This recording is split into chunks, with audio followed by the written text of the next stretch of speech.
Hello students, so today we are going to start the chapter number 2 of your science textbook, that is microorganisms, friend and foe. So guys, microorganism का meaning क्या होता है? तो micro का मतलब होता है वेरी स्मॉल, एक्सट्रीमली स्मॉल, बहुत छोटी जो चीज़ होती है उसको हम बोलते हैं माइक्रो।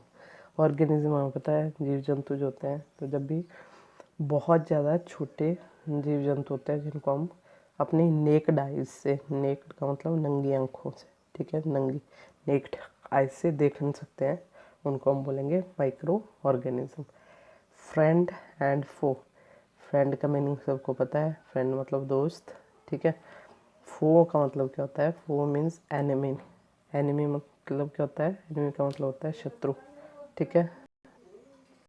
तो इस चैप्टर हमारा सारा कुछ इसी के बारे में कि माइक्रो ऑर्गेनिज्म जो होते हैं उससे रिलेटेड टर्मिनोलॉजी क्या क्या है, ठीक है, उनकी क्लासिफिकेशन कैसे करते हैं। इसके अलावा ये हमारे लिए फ्रेंड की तरह बिहेव करते हैं या फिर एनिमी की तरह, ठीक है। तो सबसे पहले जैसे मैंने आपको बताया, माइक्रो ऑर्गेनिज्म क्या होते हैं? वेरी टाइनी ऑर्गेनिज्म, बहुत स्मॉल ऑर्गेनिज्म जिनको हम नेक्ड आई से देख सकते हैं, उनको हम क्या बोलते हैं? Micro organism. अब इनको देखने के लिए हमारे को एक इंस्ट्रूमेंट चाहिए होता है जिसको हम बोलते हैं माइक्रोस्कोप, ठीक है। तो ऐसा इंस्ट्रूमेंट जिसको हम यूज़ करते हैं माइक्रो ऑर्गेनिज्म को देखने के लिए, उसको हम बोलते हैं माइक्रोस्कोप। नेक्स्ट आती है अब क्लासिफिकेशन, ठीक है। तो माइक्रो ऑर्गेनिज्म को हम मेनली 4 ग्रुप्स में क्लासीफाई करते हैं, ठीक है। कौन से ग्रुप्स हैं? Bacteria, fungi, protozoa and algae.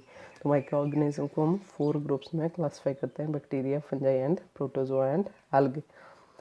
अब वायरसेस किस में आते हैं? फिर वायरसेस को भी इसके अंडर ही पढ़ा जाता है, बट इसको हमने 5 ग्रुप्स में इसलिए नहीं बोला है। इसका रीज़न ये होता है कि वायरसेस जो होते हैं उनका एक बड़ा यूनिक नेचर होता है। अब वो यूनिक नेचर कैसे होता है? देखो, जब कोई वायरस किसी ऑर्गेनिज्म की बॉडी के अंदर होता है, मान लो वो मेरी बॉडी के अंदर चला गया वायरस, तो वो वहाँ जाके हमारी बॉडी को यूज़ करके मेटाबॉलिक एक्टिविटीज़ भी करेगा, खाना भी खाएगा, ठीक है, डिवाइड भी होगा, रिप्रोडक्शन भी करेगा। तो उस टाइम पे वो लिविंग बीइंग की तरह बिहेव करता है, ठीक है, ऐसा लगता है वो लिविंग ऑर्गेनिज्म है। जब वायरस बॉडी के बाहर होता है, आउटसाइड, तो उस टाइम पे ना तो रिप्रोडक्शन करेगा ना मल्टीप्लाई करेगा, जैसे पड़ा होगा वैसे का वैसे ही रहेगा जब तक उसको कोई बॉडी नहीं मिल जाती अंदर जाने के लिए। तो उस टाइम पे वो नॉन लिविंग की तरह बिहेव करता है।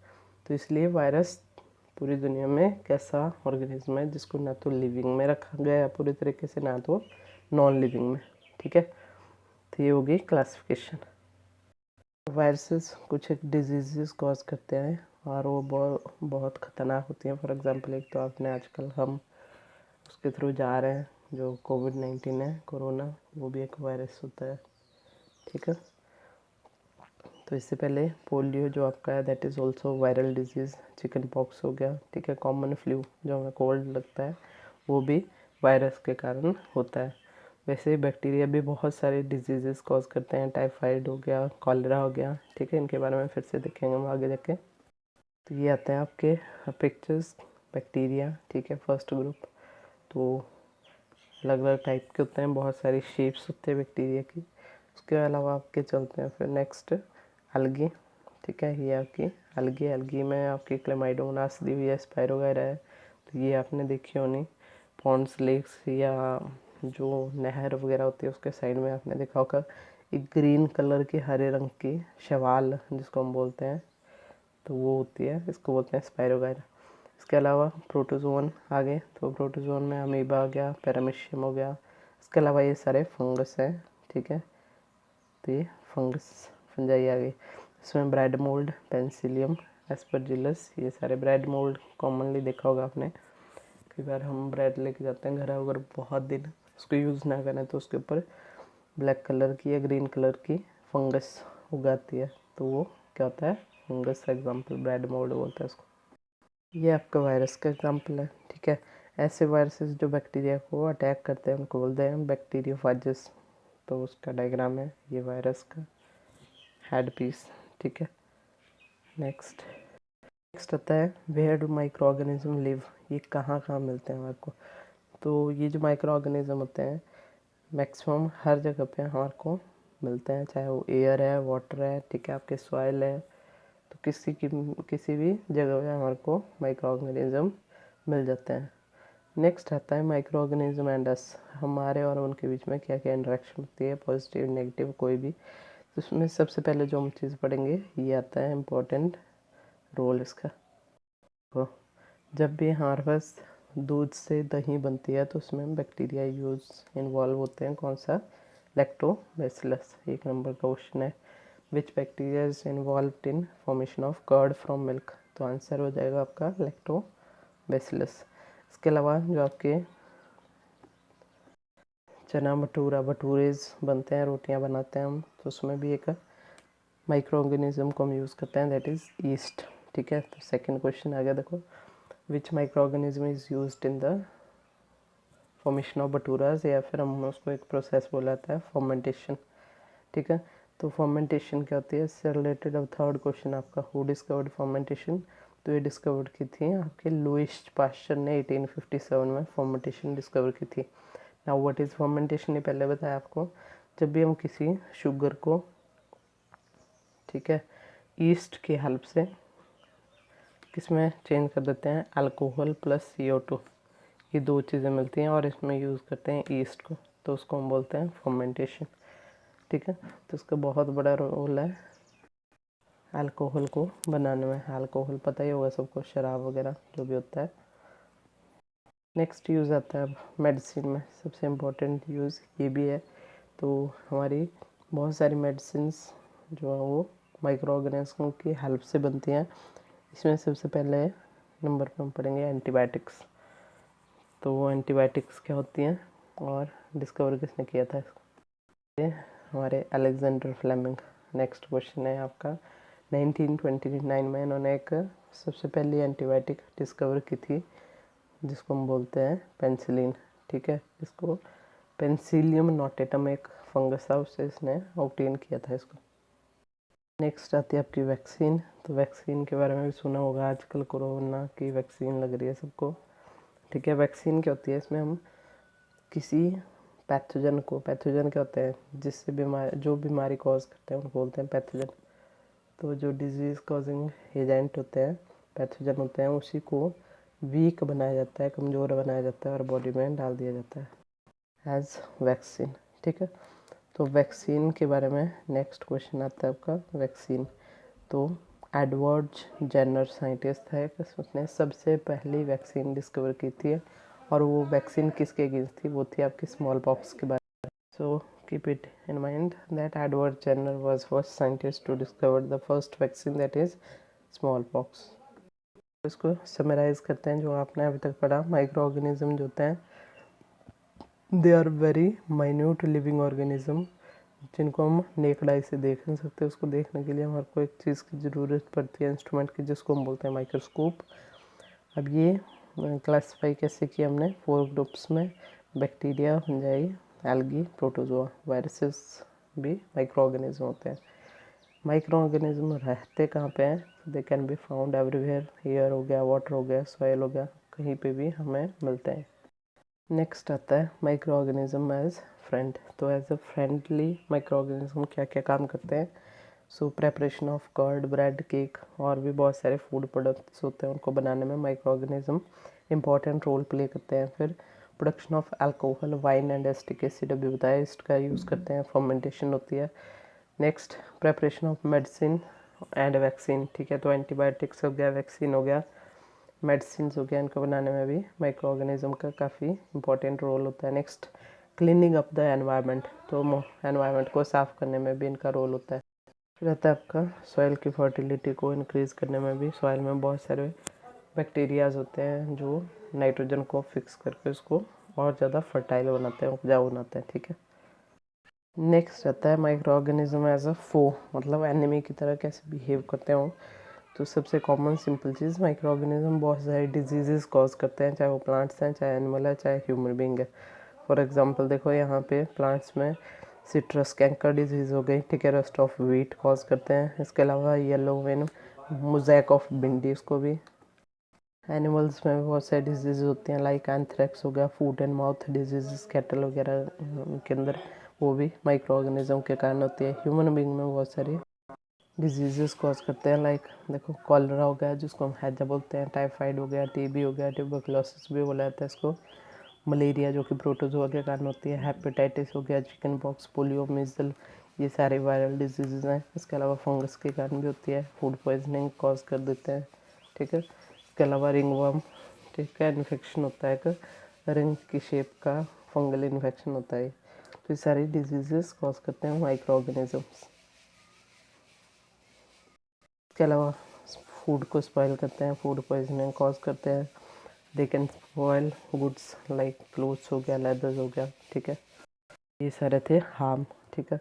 अब इसी में जो डिजीज़ कॉज की जाती हैं उनको हम दो कैटेगरी में डिवाइड कर सकते हैं। एक होती है कम्युनिकेबल, सेकंड आएंगे नॉन कम्युनिकेबल। कम्युनिकेबल कौन सी होती है? ऐसी डिजीज़ जो किसी इन्फेक्टेड आदमी से किसी स्वस्थ या हेल्दी आदमी को फैल जाती है, उनको बोलते हैं कम्युनिकेबल डिजीज़। और ऐसी डिजीज़ जो एक से दूसरे को नहीं होंगी, ठीक है, कोई एक बीमार है दूसरा हेल्दी है उससे उसको नहीं होती हैं, उनको बोलते हैं नॉन कम्युनिकेबल डिजीज़। अब जो कम्युनिकेबल डिजीज़ है वो आपकी कैसे होंगी एक से दूसरे को? कोई ना कोई उनको मीडियम चाहिए, तो एयर के थ्रू भी हो सकती है, वाटर के थ्रू भी हो सकती है, फूड के थ्रू भी हो सकती है। इस केस में एग्जाम्पल इसके कॉलरा हो गया, कॉमन कोल्ड हो गया, जुकाम होता है, वो छींक आती है, इसको तो एक से दूसरे को हो जाता है। इस केस में नॉन कम्युनिकेबल में सबसे कॉमन ईजी एग्जांपल आ जाता है कैंसर का, ठीक है। कैंसर जिसको हुआ होता है उसी को होता है, ऐसा नहीं कि एक से दूसरे को हो जाए। ओके, सो नेक्स्ट टॉपिक आता है फूड पॉइजनिंग। क्या होता है? कई बार जो हमारा फूड होता है अगर उसको हम प्रॉपरली स्टोर नहीं करते तो उसमें बैक्टीरिया ग्रो कर जाते हैं और वो जाके फूड को कंज्यूम करते हैं, उसमें टॉक्सिक रिलीज करते हैं, जहरीली पदार्थ, ठीक है। उसके कारण क्या होता है? फूड जो होता है वो प्रॉब्लम क्रिएट करता है जिसको हम फूड पॉइजनिंग बोलते हैं, और उसके कारण कई बार डेथ भी हो जाती है इंडिविजुअल की। तो ये चीज़ होती है फूड पॉइजनिंग। नेक्स्ट आता है व्हाट आर फूड प्रिजर्वेटिव। अगर हमने फूड को लंबे टाइम तक स्टोर करना हो तो उसके लिए हमें उसमें कोई चीज़ें ऐड करनी पड़ती हैं, उन चीज़ों को हम बोलते हैं फूड प्रिजर्वेटिव। तो ऐसे सब्सटेंसेस जो फूड को लंबे टाइम तक सेव करके रखते हैं उनको बोलते हैं फूड प्रिजर्वेटिव। फॉर एग्जांपल इनमें से कुछ एक के बारे में आपको पता होगा, लाइक शुगर हो गया, ठीक है, जैम्स वगैरह जो होते हैं उसमें शुगर पड़ी होती है। सॉल्ट हो गया, नमक, अचार वगैरह में हम नमक भी डालते हैं, ऑयल भी डालते हैं, विनेगर वगैरह भी डाली जाती है। इसके अलावा रत्न जोत कॉमनली जिसको हम बोलते हैं वो सुना होगा, केमिकल नेम उसका सोडियम बेंजोएट बोलते हैं इसको। Hot and cold treatment, like हम क्या करते हैं दूध को उबाल के रखते हैं। क्यों उबालते हैं? क्योंकि उसमें जो माइक्रो ऑर्गेनिज्म होते हैं उनको मार के कुछ एक टाइम तक उसको उनसे प्रोटेक्ट करने के लिए। इसके अलावा उसको ठंडा करके कई बार हम रेफ्रिजरेट भी करते हैं, ठीक है। तो वो भी क्यों? ताकि बैक्टीरिया उसमें ग्रो ना कर सके, क्योंकि जो बैक्टीरिया होते हैं उनको ग्रो करने के लिए एक स्पेसिफिक टेम्परेचर और पीएच की रेंज चाहिए होती है। नेक्स्ट समराइज़ करते हैं एंटीबायोटिक्स को। तो जैसे मैंने बोला था अलेक्जेंडर फ्लेमिंग था, उसने सबसे पहले एंटीबायोटिक डिस्कवर की थी जिसको हम बोलते हैं पेनिसिलिन। तो एंटीबायोटिक होती क्या है? ऐसे केमिकल सब्सटेंस जो कोई एक बैक्टीरिया या माइक्रो ऑर्गेनिज्म प्रोड्यूस करता है और वो जाके किसी दूसरे की ग्रोथ को रोकेंगे या तो उसको मारेंगे, किल करेंगे, तो उसको बोलते हैं एंटीबायोटिक। का एग्जांपल इसके स्ट्रेप्टोमाइसिन, एमिकासिन, एम्पिसिलिन बहुत सारी मिलती हैं, ठीक है। अमोक्सिसिलिन हो गया। पैथोजन क्या होता है? कोई भी डिजीज़ काउजिंग एजेंट जो होता है, जो बीमारी फैलाता है, उसको हम बोलते हैं पैथोजन। नेक्स्ट फिर से यहाँ पे थोड़ा सा टेबल दिया हुआ है डिजीज़ जो माइक्रो ऑर्गेनिज्म कॉज करते हैं। फॉर एग्जांपल देखो ट्यूबरकुलोसिस है, बैक्टीरिया के कारण होती है, एयर के थ्रू उसका ट्रांसमिशन होता है। मीजल हो गई, वायरल डिजीज़ है, अगेन एयर के थ्रू। चिकन पॉक्स है, ये भी वायरस के कारण होती है, तो ये एयर या फिर कांटेक्ट में एक दूसरे के डायरेक्ट कांटेक्ट में आने से फैलती है। Polio, it is also viral disease और ये एयर और वाटर के थ्रू स्प्रेडिंग होती है इसकी। कॉलरा हो गया, तो ये बैक्टीरिया के कारण होता है, वाटर और फूड के थ्रू इसका ट्रांसमिशन होता है। टाइफाइड, ये भी बैक्टीरियल डिजीज़ है, ठीक है, और ये पानी के थ्रू फैलेगी, मतलब एक इन्फेक्टेड इंडिविजुअल का पानी अगर दूसरे ने पिया तो पानी के थ्रू वो दूसरे को हो जाती है। हेपेटाइटिस ए, ये वायरल है और ये भी वाटर के थ्रू फैलता है। मलेरिया, ये कॉमन सी पता है उनसे आपको, ये प्रोटोजोन के कारण होता है और इसको स्प्रेड कौन करता है? मॉस्किटो। प्लांट्स के आगे सिट्रस कैंकर्स बैक्टीरिया के कारण होती है और एयर के थ्रू एक दूसरे को ट्रांसफ़र होती है। रेस्ट ऑफ इट ये फंगल है, ठीक है। येलो वेन मोज़ेक ऑफ भिंडी ओकरा बोलते हैं इसको कि ये वायरल डिजीज़ है। अब नेक्स्ट आता है जो माइक्रो ऑर्गेनिज्म है उनका रोल। देखो ये रूट्स की नोड्यूल्स बोलते हैं इनको।